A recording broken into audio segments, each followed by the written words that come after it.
आशीष recording studio चरवाहा विद्यालय मंदरारी।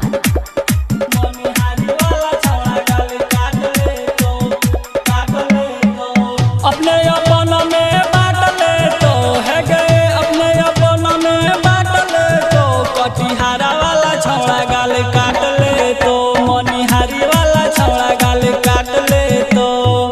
काट ले तो काट ले तो साट ले तो सुनना काट ले तो काट ले तो बांट ले तो मनिहारी वाला छौड़ा गाल काट ले तो मिर्जापुर वाला छौड़ा गाल काट ले तो नवाबगंज वाला छौड़ा गाल काट ले तो। Mix by DJ Kanchan Rawat Muzaffarpur. मजल तो छौड़ा उठाई के कोरा मकई के खेत में बिछाई दे तो बोरा, मजल तो छौड़ा उठाई के कोरा मकई के खेत में बिछाई दे तो बोरा। ओखरी में तोरा समख दे तो सुनले, ओखरी में तोरा समख दे तो मनिहारी वाला छौड़ा गाल काट ले तो कटिहारा वाला छौड़ा गाल काट ले तो काट ले तो काट ले तो साट ले तो सुनना काट ले तो काट ले तो बांट ले तो मनिहारी वाला छौड़ा गाल काट ले तो मिर्जापुर वाला छौड़ा गाल काट ले तो नवाबगंज वाला छौड़ा गाल काट ले तो। Mix by DJ Kanchan Rawat Muzaffarpur. दीपक इंगल लाग जे तो पाछा गबरल जवानी के बिगाड़ दे तो ढांचा।